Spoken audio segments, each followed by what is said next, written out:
Welcome to a prophecy update on this Friday, January 24th, 2025. And I can't believe the month of January is almost over.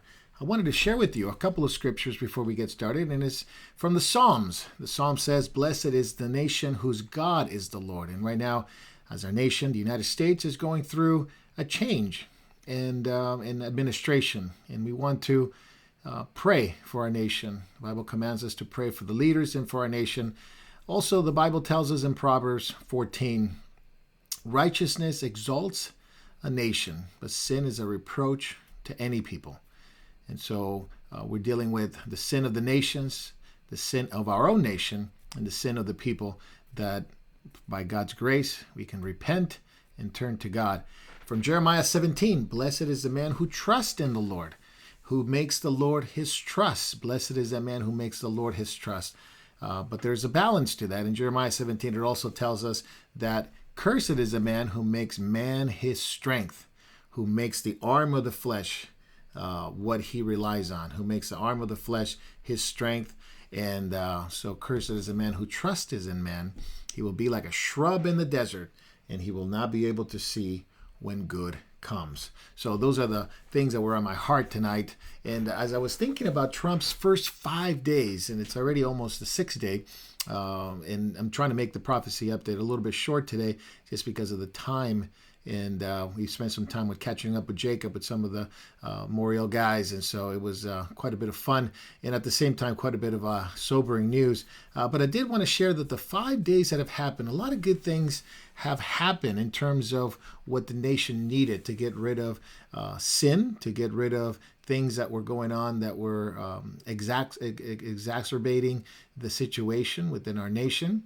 And the reality is that globalism has taken over many parts of the Western world. And there was a referendum, you would say, with the Trump election, and that he won. And now there's changes within our nation. And one of the things that I saw that was really quite interesting was that, and encouraging, that he went to see those who were affected by the hurricane in North Carolina, and he was going to come to California. Actually, he landed already in California, dealing with the fires here. By the way, some of the fires are still going on. So Trump still visits North Carolina, and it was a great thing to see the people that have been mistreated and abandoned by the previous administration can now see that there may be some hope ahead. And I'm glad that Trump visited there. He actually visited California, and you can see some of the videos that have come out of his visit with Karen Bass, which is the mayor of LA, while there's more fires. I believe one is by the 405 freeway in Brentwood and Bel Air area. It's about 10 acres. It's still raging in some parts of San Diego. But President Trump visited North Carolina and Los Angeles, something that the previous administration wouldn't even attempt to do or take care of. And I watched one of the videos that he basically demolished the Democratic leadership there in Los Angeles with Karen Bass at a joint press conference. And some of the arguments that they presented were ridiculous, but I thought Trump handled it well. Another thing that has happened is the Pentagon reportedly deploying 1,500 active duty troops to the U.S. border, as well as Marines to the U.S.-Mexico border. There's a 3rd Brigade Combat, that is the 82nd Airborne Division, being deployed toward Mexico against the cartel. So there's a border war. I think there was a movie or a series that came out not too long ago talking about border wars, and you can see that today. While the previous administration allowed the cartels and the gangs and the illegal immigration to continue rampant for trafficking, child trafficking, and all kinds of women trafficking, horrific things that were going on in the border. I don't live too far from the border, and I've been down by the border, and I know how it works and it operates, and it's a horrific thing that they've done over the past 4 years. But now there's combat troops that are being deployed. Mexico's have already been warned not to allow these things to continue. There's actually now tents on the Mexican side of the border that these are being taken in. Illegal immigration has been taken in. And so President Trump has extraordinarily tried to restore national security. Borders Czar Tom Homan has already confirmed large-scale raids targeting in the United States as well. And you can see places like in Chicago, places in California, places in New York, places in Boston, already raids of immigration going, ICE and border patrols going into rocking sanctuary strongholds in the U.S. So that's something that we're seeing already. Of course, the other side of the aisle, we would say, in the Democratic Party, does not like this because they've had open immigration, and so it's a change, and I think it's a change that people have wanted. And of course, the one example is the Laken Riley murder in the situation that happened there. This is just one of those, one of the scenarios that have happened in our country. One of the murders have happened in our country where you have attack of gangs and cartels within our nation against innocent women, innocent children, and this cannot go on. This shouldn't go on, and I think now something's being done about it. So even Stephen Miller, which is part of Trump's campaign, Trump's administration, warned that anyone who shelters or harbors criminals will be subject to criminal prosecution. So it's already 460 criminal aliens have been apprehended in the first 33 hours of Trump's term. Places like in states like Illinois, Utah, California, Minnesota, New York, Florida, in Maryland, as well as Massachusetts. So it is quite an interesting development going on there. And even the New York Times tried to say, and this is ridiculous, that literally defending Mexican cartels, saying that it's good for the economy. At the same time, Trump is pardoning J6 hostages, that they were called. 1,500 of them have been pardoned. I think only like 6 of them were fully pardoned because of their violent actions, but 1,500 were pardoned. On the other hand, Biden administration preemptively pardoned the January 6th committee, which is called Pardon Gate right now, and there are some constitutional lawyers who are discussing whether or not can somebody be pardoned without ever being committed a crime, because these are blanket pardons. And so people like Fauci, people like Miley, who ignored the president's command when he was president back in the first administration. So these blanket pardons issued by Biden seem to be invalid, some people say, and constitutional nullities. So it should be considered to have no legal force or effect. But we will see if this is challenged in court. So Trump is, of course, revoking and removing the security clearance for ex-national security advisors like John Bolton, ex-CIA Director Mike Pompeo. 51 of our 51 of that security clearance, or 51 intelligence agents have been removed at the tune of about $2 million per month. Some of these things were costing. So it's quite interesting of what's going on there, as Trump is literally changing even affirmative action in federal contracts and universities, which was signed by Lyndon Johnson way back, Executive Order 11246. So now also in the arena of abortion, Chip Roy, which is a congressman from Texas, is even introducing a bill to defund pro-abortion China-aligned UN Population Fund, which is, of course, a misnomer. It's called a UN Population Fund. It's actually quite the opposite. And that's being challenged, and Congress is met yesterday afternoon. No taxpayer funding for this fund, as well as Trump pardoning 23 pro-life activists, including somebody that I've been praying for. I've been praying for all of them, but specifically for Ava Nadel, the 89-year-old grandmother who was convicted last year for participating in a blockade of 2 abortion clinics in Michigan. Of course, this is the FACE Act. FACE Act is Freedom Access to Clinic Entrances, and this is, of course, enacted by Bill Clinton, a terrible, terrible law back in 1994.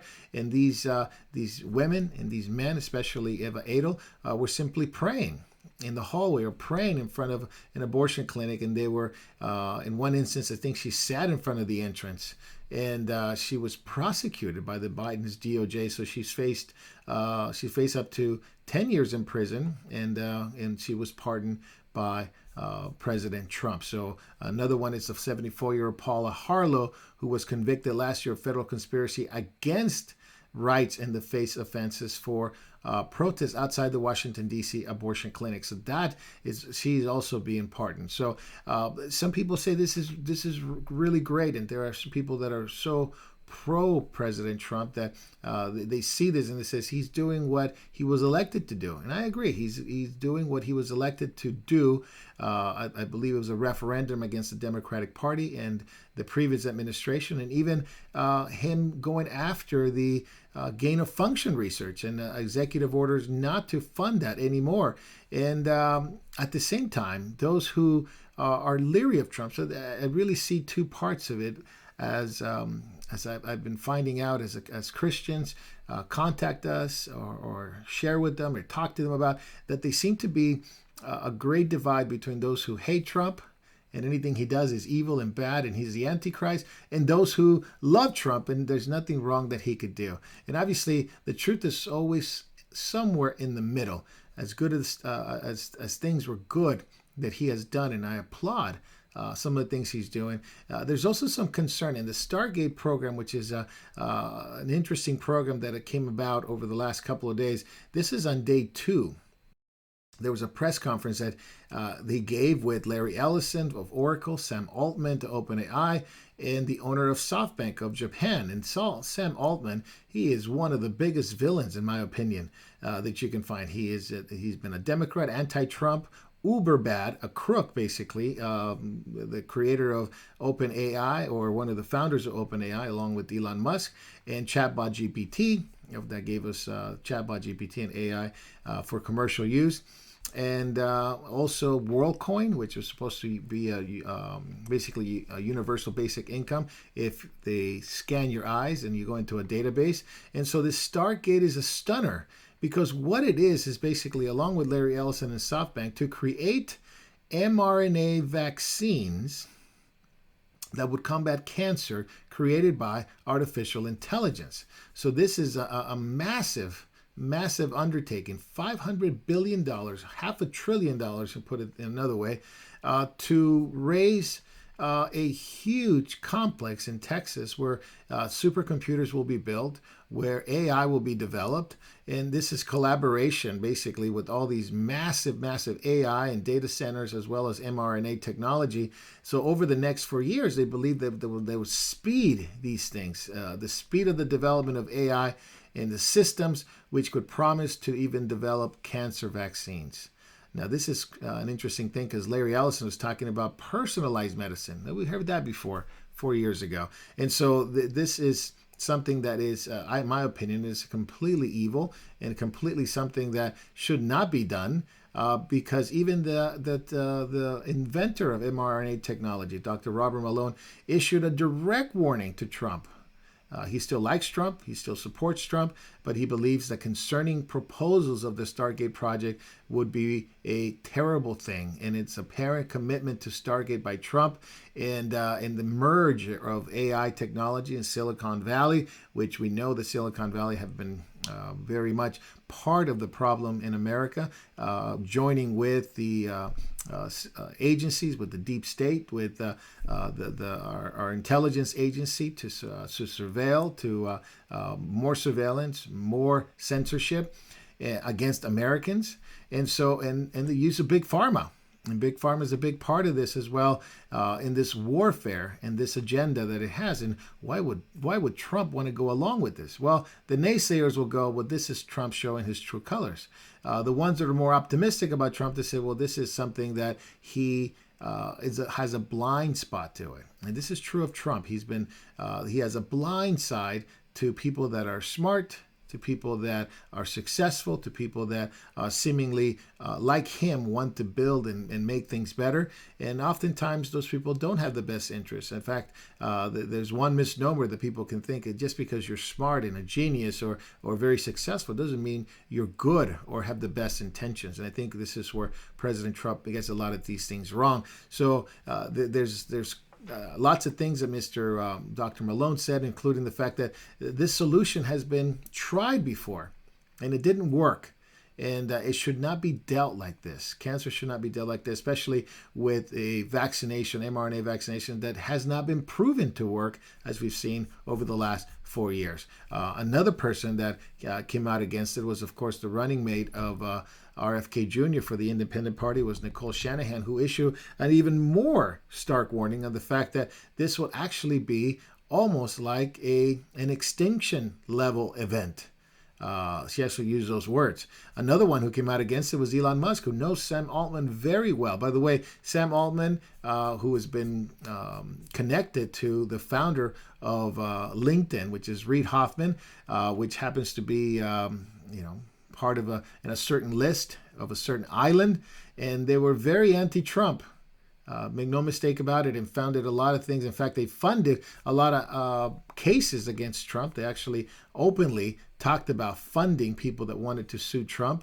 So OpenAI does not have a good reputation at all whatsoever. Even the, remember Sushi Balaji's, which a young man that committed suicide, so it was reported, who was a whistleblower against OpenAI, and you saw what happened. So this is related to, remember, OpenAI was sold to Microsoft, and so Sam Altman has a lot of things that should not be trusted. And Shanahan did make those statements, and I agree with her. This is a direct warning against the Stargate program. And Elon Musk also warned about the fact that this is a project that it's not going to get off the ground really well. That it's a proposal that it's not going to work out. And the immediate rebuke of Musk is the fact that they don't actually have the money. And so this is another question: is this going to be funded by SoftBank, OpenAI, Oracle? Or is it going to be funded by you and I, the taxpayer? So this is going to be coming up on a very fascinating and interesting quest in terms of what they're trying to accomplish with artificial intelligence and quantum computers and supercomputers, and creating this huge database in Stargate with Big Pharma, and doesn't seem to be good. So this is quite something that I think Christians need to be praying, need to be understanding what it's up against, and we will see what comes out of this as we will know more in the coming weeks and months, because this is something that they want to develop. Now, while that is happening, Trump also spoke at the World Economic Forum in Davos. He wasn't there at Davos. He spoke via video link, video live stream. But the World Economic Forum went on this week, pushing again the collaboration and acceleration of digital ID and censorship. So it was like it's almost like it was two different conferences. On the one hand, you had Trump, which if you see the videos, if you watch some of the videos, were I agree, fantastic. Bringing back things that needed to be said to a globalist system of oligarchs that were sitting there. What the world has witnessed in the past 72 hours is nothing less than a revolution of common sense.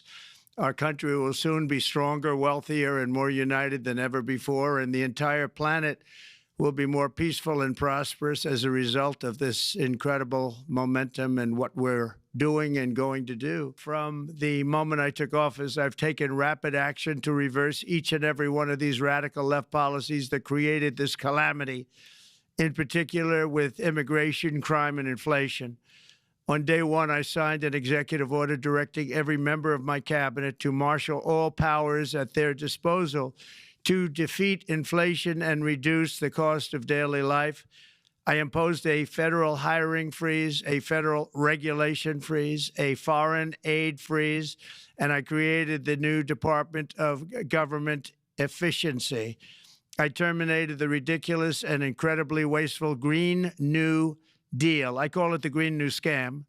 Withdrew from the one-sided Paris Climate Accord and ended the insane and costly electric vehicle mandate. We're going to let people buy the car they want to buy. I declared a national energy emergency, and it's so important, national energy emergency, to unlock the liquid gold under our feet and pave the way for rapid approvals of new energy infrastructure. In addition, I'm pleased to report that America is also a free nation once again. On day one, I signed an executive order to stop all government censorship. No longer will our government label the speech of our own citizens as misinformation or disinformation, which are the favorite words of censors and those who wish to stop the free exchange of ideas and, frankly, progress. We have saved free speech in America, and we've saved it strongly. With another historic executive order this week, I also ended the weaponization of law enforcement against the American people and, frankly, against politicians, and restored the fair, equal, and impartial rule of law. My administration has taken action to abolish all discriminatory diversity, equity, and inclusion nonsense, and these are policies that were absolute nonsense throughout the government and the private sector. With the recent yet somewhat unexpected great Supreme Court decision just made, America will once again become a merit-based country. Finally, as we restore common sense in America, we're moving quickly to bring back strength and peace and stability abroad. I'm also going to ask all NATO nations to increase defense spending to 5% of GDP, which is what it should have been years ago.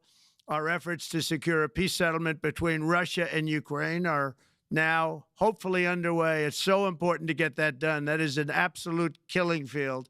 And we've accomplished more in less than 4 days. We have really been working 4 days than other administrations have accomplished in 4 years. He wants to reduce nuclear arms, which is something that the World Economic Forum has not really wanted to do. In fact, they promoted wars, they promoted the control and, in my opinion, the control of nations. And Trump came out and said, well, that's not going to happen. As populism in America, it's going to grow, he says, the economy, the domestic economy. And he wants to hold talks with Russia and China about denuclearizing, which is something that a lot of people are talking about. No Green New Deal. He calls it the green scam, the EV myth. Letting people make their own decisions, national emergency in terms of energy. From the United States, he is going to bring out the energy that's under our feet. It's called liquid gold, new energy infrastructure, manufacturing, superpower, an economy, and that he wants to bring back jobs to America. This is totally different than what the globalists have tried to do over the past 20 years. And of course, he spoke about AI, cryptocurrency, deregulation, no climate change initiatives. And this is, of course, to the chagrin of many in Davos. And of course, the AI thing keeps coming up. And so artificial intelligence is something Trump is very keen on bringing about in our country, wants to make the United States the head of artificial intelligence and crypto, which people have a polarizing effect. Some people think that AI may be just a tool for mankind to use. Other people see AI to be nefarious on the onset. And of course, just like the internet and other technology, it could be used for good, could be used for evil, no doubt. Is AI a tool? Yes, of course it is. Can it be misused? Of course it can. But at the same time, should it be done? Well, I think that question has been answered already because people have used it, and these large language models continues to grow at a rapid pace. Think of DeepThink, and which is a Chinese one. Think of Chatbot GPT. Think of Llama. Think of all these large language models that are going to be in effect very, very soon. You think of Mistral and Phi and Gemma. These are different kinds of large language models that are coming out, and which I don't think it's going to be able to be stopped. It just has to be regulated, in my opinion. I don't think you can put it back into the situation where, which country is going to give it up. And of course, Trump's concern is the fact that China may be the one that may head the world in artificial intelligence. I don't think he wants that to happen. That's why this is constant push. But anti-Trump rhinos like Paul Ryan and, of course, Larry Fink, and who is intimidating. He's even intimidating journalists at Davos. Anti-Trump, anti-America, anti-nationalists, anti-populists were there, including the Spanish Prime Minister Pedro Sanchez, who calls for an ending of online anonymity, linking social media to digital ID, which was a big part of their conferences. I propose putting an end to anonymity on social media. In our countries, no one can walk the streets with a mask on their face or drive a car without a license plate. No one can send packages without showing an ID or buy a hunting weapon without giving their name. And yet, we are allowing people to roam freely on social networks without linking their profiles to a real identity. This paving the way for misinformation, hate speech, and cyber harassment, and force all these platforms to link every user account to an European digital identity wallet. This way, citizens could use nicknames if they want, but in the case of a crime, public authorities would be able to connect those nicknames to real people and hold them responsible. One social media user, one real ID. And this goes alongside with what the European Commission is expanding censorship laws and the 24-hour removal of hate speech within the EU, so European Union, and social media. So more and more there's big tech platforms taking over the big tech platforms. So hate speech will be flagged, has to be assessed, and has to be removed. Even the EU Commissioner Hajja Labib compares the online disinformation and misinformation. Of course, what they mean by that is what they don't agree with, the government doesn't agree with. It's like a virus that needs to be shielded by, of course, them. And Australia is going through the same thing. We have a good relationship with believers in Australia, and they share what's going on there, and they plan to expand these hate speech laws that continue to be encroaching on Australians' rights and free speech. So they're doubling down on this policy in Australia and strengthening these policies, including in New South Wales. Premier Chris Mims talked about that as well. Now, one of the things that were talked about in Davos at the World Economic Forum was the Ukraine-Russia war. And of course, Zelensky was there talking about it because he's concerned that he was more concerned. He was angry at the fact that the U.S. has been talking to Russia about a peace deal. He's not necessarily against peace, he says, but he does talk about the fact that there's this relationship between Russia and the United States. Of course, Trump is speaking that he's talking about that this weekend. He wants to sit down with Putin and negotiate. And he, in my opinion, he's based on what I've seen, he's dangling a carrot in front of Putin, giving him incentives to stop this war, but he's also carrying a big stick, which is meaning that if they don't go along with the peace agreement, there are some things against Russia that are not going to be good financially. And so Trump wants to reduce this nuclear arms. He wants to bring peace. Putin is ready to meet with Trump, so I don't think anything should be hindering this. But Putin said even if Trump would have won 2020, there would be no Ukraine war. And I think he would have been right about that. But Zelensky's upset that the U.S. is talking to Russia. He's expressed this. He's upset that the U.S. maintained extensive and frequent intelligence level of information with Russia. And so these talks with Russia are really infuriating the dictator of Ukraine, who, by the way, has not held elections since the war started, because he says national emergency wouldn't be good for their country. Now, countries have had elections even in the time of war, but he suspended those elections. So I wonder if somebody's going to bring that up as a way of making peace. So, by the way, the State Department in our nation has already defunded military aid to Ukraine for 90 days. And I don't know if they can survive that long, but Marco Rubio, the Secretary of State, issued a guidance on Friday temporarily halting on foreign aid to that nation. And so we will begin to see what happens. I'm all for peace. I pray for peace. And I know that peace won't be ultimately achieved in this world until the Prince of Peace comes. But these peace are only temporary.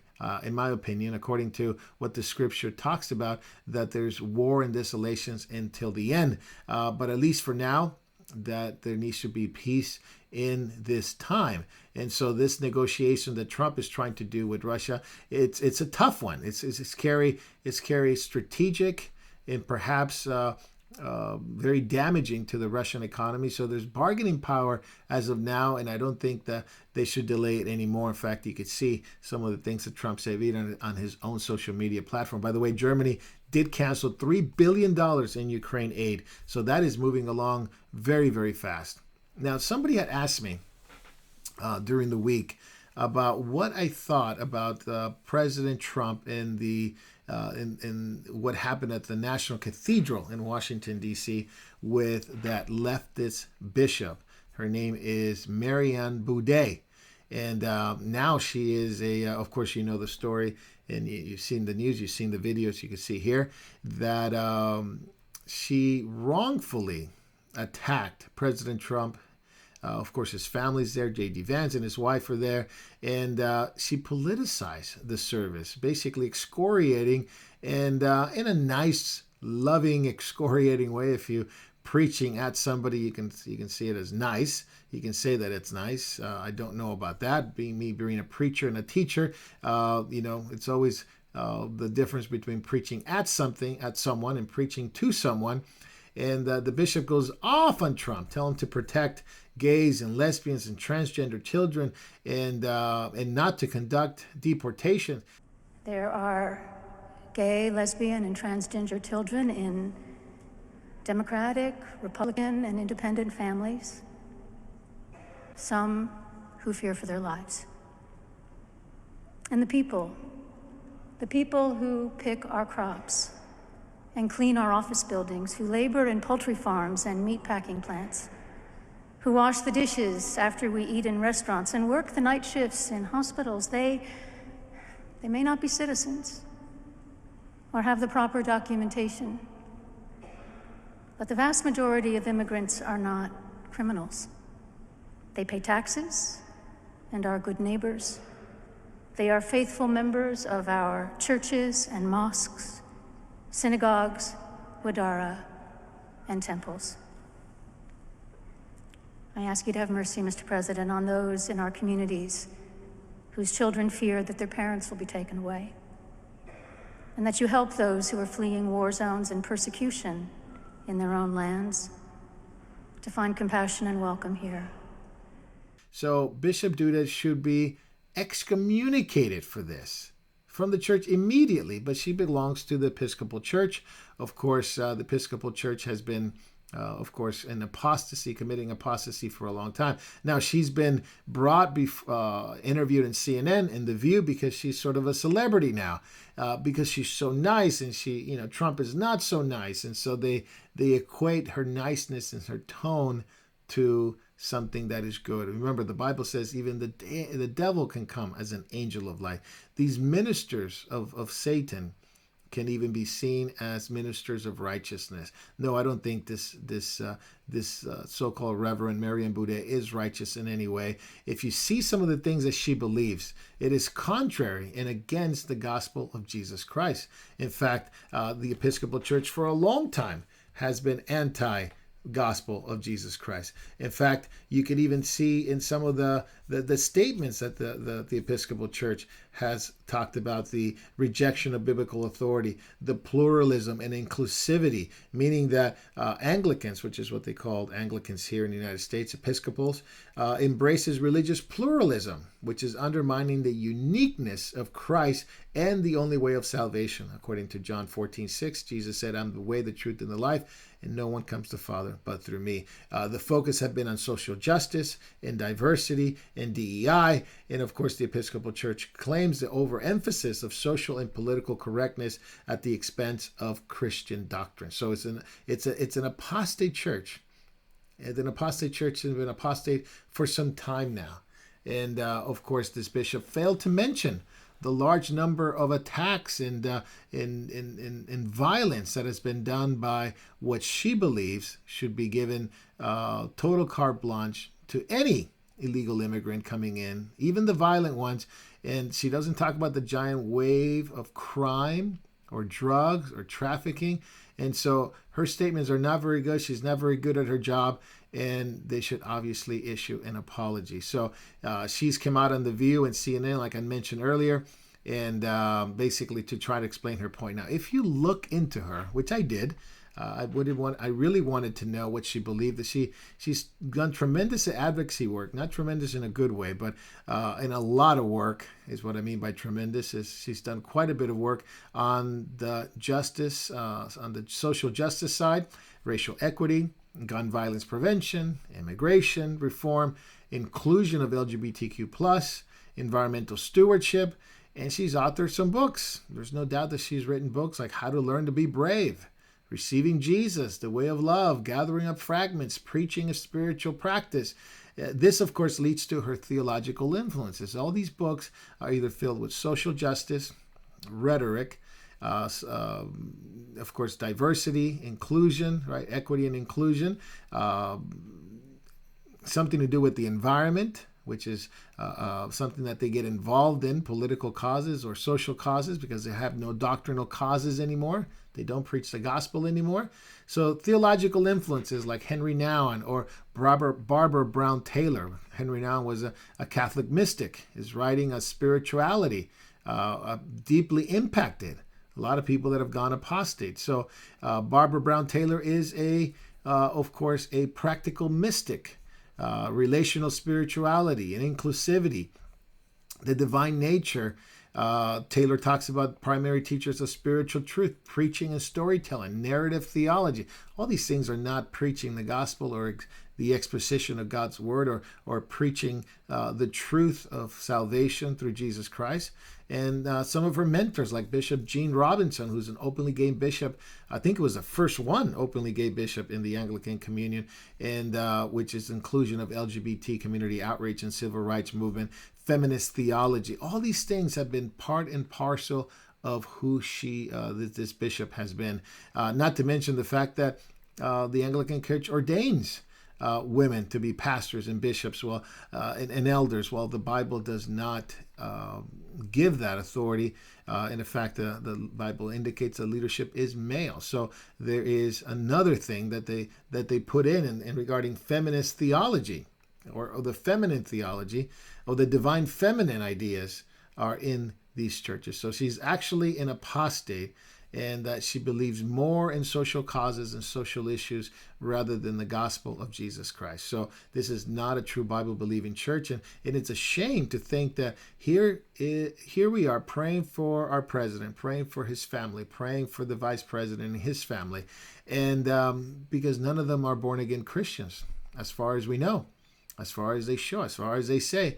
And yet they go to a church and you can see the expression on their faces like, what in the world is this?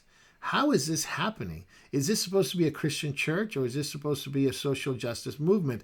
And of course, unfortunately, this is the testimony that the church gives the world and people that need to be saved. So the National Cathedral should lose their tax-exempt status. Now, I did want to finish with one last thing, and it's regarding Israel and the nations.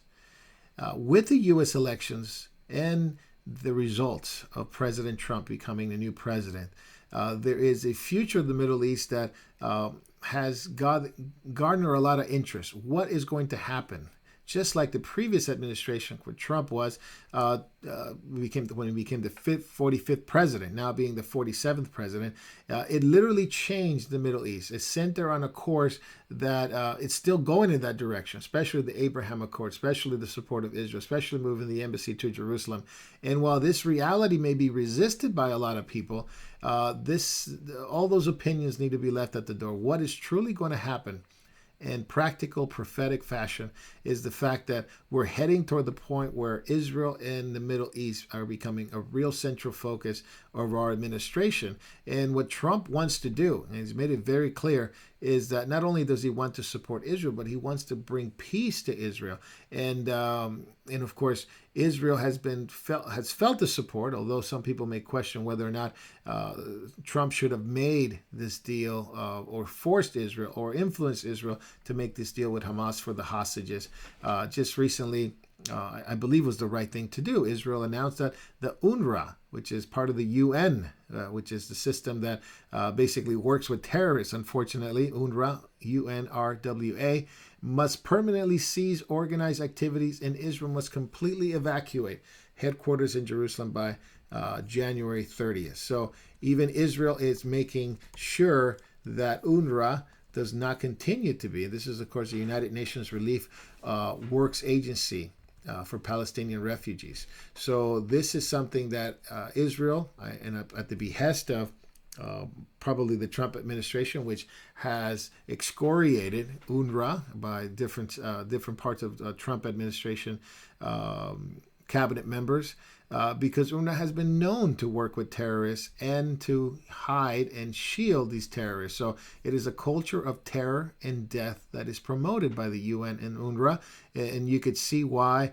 the education part of teaching children in the Middle East and some of the things they teach children. I mean, they teach them to be more than anything a culture of hate, terror, and death from early on. And even in school books that they teach that Jews are evil and that the Jews should not exist. And so they grow up with this mentality. But this all comes from, of course, the UN with UNRWA, which UNRWA has been known to promote all these different ideas. And UNRWA has been known and been found to work with, unfortunately, terrorist organizations. So not much of United Nations Relief Work Agency. Agency for Palestinian refugees, but actually promotion of actual terror in the Middle East. So now that hostages have been returned, not all of them. In fact, there's a dramatic discussion even right now taking place in Israel regarding how to respond regarding the hostages list that's provided by Hamas, because there's going to be a second phase, and I believe there's a few more hostages being released tomorrow. In fact, the pictures of the young girls you can see here of Nama Levy and Liri Alba and Daniela Gilboa and Karina Ariev, which I'm so glad they're coming home, but we don't know their condition, so we don't know how they were kept. We know that they were kept together. So 476 days. They've been away from home. These hostages need to be released. They're starting to do so, but there's a great deal of confusion and disagreement right now coming from Qatar, which I warned even from day one where this the deal was signed in Qatar. Don't trust the Qatar. Don't trust the Qatari leadership. They have known to work with Al Jazeera in the promotion of violence and terror. So Qatar, not to be trusted, in my opinion. And so there's, of course, Kefir Bivas, the baby that was 9 months old when he was taken, along with his four-year-old brother. There have been no visits from the Red Cross, no outcry from the UN, and it's been 476 days, more than a year. And I'm praying and hoping that these hostages, especially this baby, will be returned as he's gotten older now, 476 days later. And so there needs to be a resolution for that. But the Trump administration, with the significant executive orders, officially deporting non-American students who stand with terrorism and stand with terrorist organizations like Hamas and Hezbollah, will be absolutely huge, because these are the students who promoted violence, the hatred and attack against Jews in universities this past year. And of course, in the Trump administration coming in, you have people this is a very fascinating thing. It's the confirmation hearings of UN Ambassador Elise Stefanik coming in from New York. She was a congresswoman. Now she will be, if confirmed, the UN ambassador, which I think she would become the UN ambassador to the UN. And this has been, she was asked that for far too long, she was asked that, the administrations prior to her, prior administrations to Trump, have shared the view that some have shared the view that Israel has the biblical right to the land. And they asked her, do you believe that Israel has the biblical right to the land? Her answer, flat out, no hesitation, yes. Just like Peter Hesek was been asked that question, talking about the West Bank, he called it Judea and Samaria, same as Rubio. Although Ted Cruz was not it's not going to be part of the Trump administration, but he called it in the hearings. The West Bank is Judea and Samaria. So you're starting to hear this tone that more and more it's not the West Bank, it's not Palestine, it's Israel, it's Judea and Samaria, which is sound biblical ideas. Mike Huckabee, the ambassador to Israel as well. So, by the way, Peter Hesek was confirmed today as Secretary of Defense by one vote. It seems like, Even Republicans don't like him. And they actually, 3 of them voted against it, including Mitch McConnell voted against Peter Hesek. So J.D. Vance, which is the senator, the tiebreaker as the vice president of the Senate, he's the vice president of the United States, but he is the tiebreaker in the Senate, voted in Hesek's favor. So a lot of pro-Jews coming into the Trump administration, which, by the way, has been polarizing, because even among the Church of Christ and among the Church of Jesus Christ, you have people that are totally against Israel as having any part of God's prophetic plan and God's timing and prophetic plan for Israel. They don't believe Israel has any right to the land. And then there are the believers that do hold to that according to Scripture. And I happen to be that. I happen to be one that believes in the prophetic purposes of God for Israel and the church, and Israel's right to the land according to the promises to Abraham, Isaac, and Jacob, and the prophets, and Moses. And when Jesus talked about his return to the land, the Jews would be there. So lots of stuff going on in Israel, and I think that's something that we need to pray for as Christians. We need to remember God's promises for Israel and the church, God's promises to all his people, God's promises to save, and God's promises to save even Arabs, even those nations that are against Israel today, like Egypt and Assyria, in Syria, and promises that the Lord will bring out of those nations even people that would come to know the Lord. And so you could read Isaiah 19 for that, other passages of Scripture that relate to that. But Israel right now, hardness against the Lord. They need to be saved. They need to repent. And there is a great move of God among believers, especially within the army, as we hear reports of constantly hearing reports of new believers coming in, coming to know Yeshua, coming to know the Lord. And so this is something that is encouraging, as well as other nations, other Muslim nations. In fact, Jacob was talking about the fact that among the nations where the church has been growing, a lot of them are in Muslim nations, including Iran, Egypt, Saudi Arabia.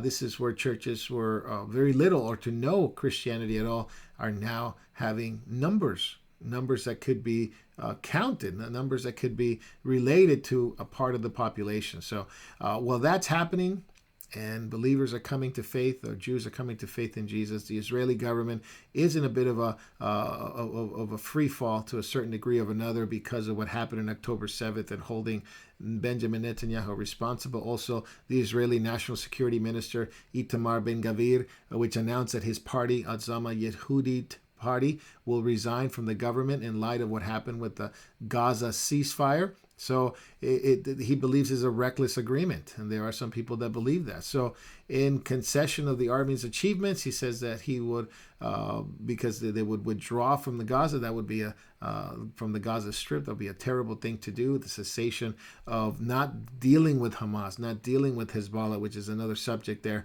not in Gaza, but up in the north in Lebanon. So the party will submit the resignation, so there will be something in the change of coalition within the government. So there's lots of change that are going to come about in the Middle East. Are they going to go back to the Abraham Accord? Are they going to consider a second, a two-state solution, a three-state solution, a four-state solution, which was something that had been promoted before, not just Jordan, not just Lebanon, not just the West Bank, not just Gaza. So it's something that I don't think the Trump administration will do. They definitely, over the past few years, and even the previous administration, they've been talking about a two-state solution back in 2017.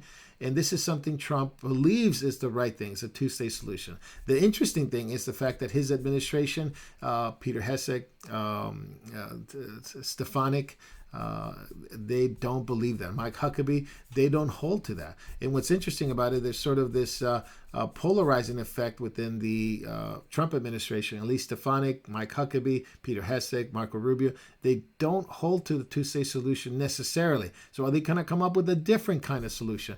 As Trump believes in a two-state solution, and his son-in-law, Jared Kushner, believes in the Abraham Accord and the two-state solution. So things are going to change. And things are going to become very interesting over the next few years as the Lord leads and points to his return. There'll be things that change over time in the Middle East. And one of the things that I think we should focus on and pray for is what is going to happen in the Middle East. Will Saudi Arabia come into the picture and make peace? What's going to happen with Iran? What's going to happen now that Hamas has been given sort of some, not necessarily some life or a second chance, but they weren't totally eradicated? As I believe terrorism should be completely eradicated. So as you consider all this, consider the fact that Jesus said regarding the Jews that they will not see him again until they say, blessed is he who comes in the name of the Lord, is heading toward that. Jerusalem, Judea, it's going to be at the heart of biblical prophecy. It is going to be the heart of biblical prophecy. It's going to be at the heart of a lot of negotiations. So keep your eye on that. Want to keep this video a little bit shorter than normal because so many things are happening, but at the same time I wanted to condense it in a way that can be easily absorbed and easily researched. So thank you for your time. May the Lord richly bless you. May you continue to preach Jesus, continue to pray fervently, continue to seek him, continue to long for his return, and make him known to your family, to your loved ones, even to our enemies, to love them and pray for them, and pray that God would save them as well. He saved us. He can save them. Thank you so much. God bless you. If there's anything we can do, please contact us as Community Church of Devore. Our email is devoretruth@gmail.com. Our website is ccodtruth.org. And if there's something we can do, something we can pray for you, something that you may have questions on, we'd love to hear from you. May the Lord richly bless you. Keep preaching Jesus, and God bless.